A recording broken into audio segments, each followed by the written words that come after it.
Welcome to this episode. I'm Grace and I'm a coach from the Comeback Club.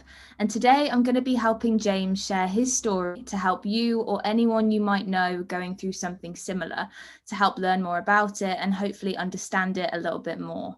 So, James, how are you doing? I'm all right. I've got my hair's kind of curling out. We're at the end of hopefully the last lockdown of 2021. Yeah. I'm excited to be here. Thank you for agreeing to do this. And it's something that's maybe been building up in me over the last few years. And as I tell the story and share kind of where I've come from so far and what's been going on, I think this is really important for me. So thanks so much for agreeing to get involved. No problem. It's a privilege to be able to be a part of this. So I think to help start your story, it makes sense to kind of go back to the beginning. So did you ever have a feeling that something was wrong? You know what? It's amazing when you, I guess, find out that you've got, I'm going to say a life-changing condition or something that's in the background. I think firstly, one, you think it's someone else. It's like never going to happen to you. And when you hear about other people, you go, oh God, that's really terrible. And you kind of, you feel compassion, but there's never really, you just don't think it's going to happen to you.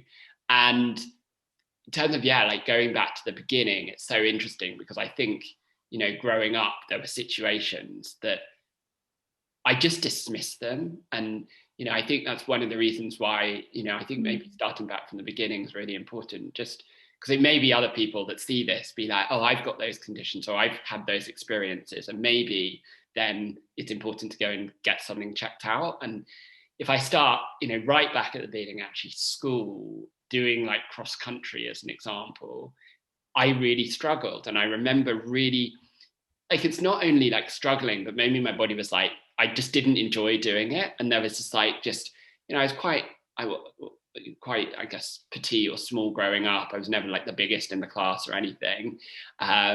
Seeing me, probably not a surprise. And I just, I was doing these things and just, as I said, really struggling. And I remember like wanting my parents to like write notes to be like, James doesn't need to go to games today or to sports. Because there was something in me, I guess, already at that stage. And I remember, going to the nurse and they're like, oh yeah, it's like sport-induced asthma or something.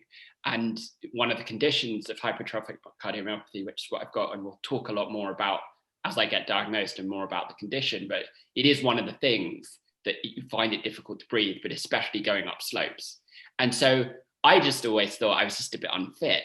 And, I layer that up. So as a kid growing up, and the next like major, I'm going to say, or from a memory, major scenario that happened, which again could have been absolutely terrible, was in Australia. So I was on my year off between school and university, and we went to Darwin, Kakadu National Park, and we had this crazy guide who was just wearing he never wore any shoes, and in the outback walking with, there were about 10 of us, and we kind of, it wasn't quite glamping, but it wasn't camping. We would turn up at camp and he would make the tent and do everything for us. And we had the campfire and the food was cooked for us. So it was a nice way to do it. And then we were going to somewhere called Twin Falls, and he said to us a few things to be careful about. One is that the water is natural water, so there's no real buoyancy.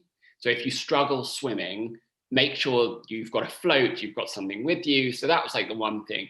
Secondly, he said there's nowhere at all to grab onto because the rocks at the side go straight, they're very smooth, so go straight into the water. So there really is nothing to grab onto. So he was very explicit about that. And I remember thinking, okay, I'm a good swimmer. I used to, when I was even 3 years old, I used to dive underwater and swim underwater and just swim a length. And I could do that. And I felt generally quite a good swimmer. The third kind of thing that the guide said was, there are crocodile cages along this river because there can be freshwater crocodiles that come up. And don't worry, they've got meat in them to trap. So if the crocodiles do come up, that they'll go into these cages. And part of me thought it's a bit of a joke, but like they were there. And as you're swimming up, you're kind of a bit like on edge thinking about this. And a friend of mine that I was traveling with, an amazing girl called Pippa, and we're traveling up this waterway towards this amazing landmark. And my friend goes, "Oh, do you mind if I take the float for a bit?" And I just thought, we were sharing like a lilo thing. And I just thought, yeah, fine, that's not a problem. And we're going along. And then as I'm swimming, I'm finding that it was just harder and harder to breathe. And it then started going through my mind, what he was saying, and that there's no, and I tried to grab onto somewhere near the side near me, and I couldn't. And then I carried on swimming, and Pippa now is kind of quite far ahead. There was no intention, obviously, behind it. She didn't mean to or no. And I just thought, I'm fine. And then again, you get a glimpse of these crocodile cages to the left, and I start thinking, oh God, what am I doing? And as I just remember this crawl going like heavier and heavier. And I remember my head going under the water thinking, this is how it feels to die. Like really, it was a really overwhelming sense of just the energy going from me and this heaviness, because there's no buoyancy in the water. You just kind of sink. And it was a really surreal feeling. And I remember just like, come on, James, just keep going. And like, amazingly, there was like then a ledge that came under that I was then able, the water was shallow enough to like stand.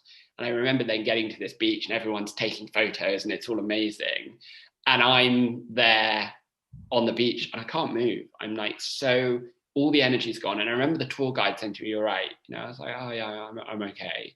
And he literally, I mean, I just lay there. I didn't really kind of overthink. I just thought, it just must have been the water and whatever. And maybe it was, combination of things. And again, in hindsight, is it this condition?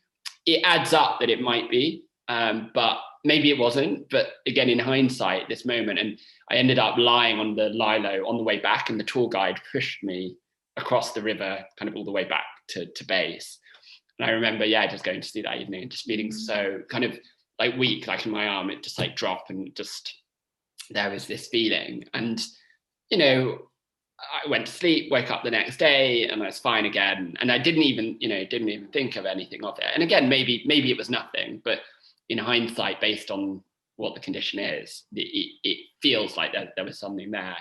And then a few other, I guess I'm going to say, smaller episodes. I remember I was walking in the hills in south of England, and there were two older friends walking in front of me in their 50s, and I was walking with my partner at the time, and like we were just back, like I just walking up steps. I was just really struggling, and I literally just told myself, I'm just unfit. I'm just like, I just don't do it. So that catch-22, because I'm not really exercising much. I can't really do that, and I've never been overweight or never had, so kind of it would be weird, because I always think, well, I'm kind of fit and I'm like toned, but actually I'm really like cardio wise, I just can't. There's something in me that's stopping me.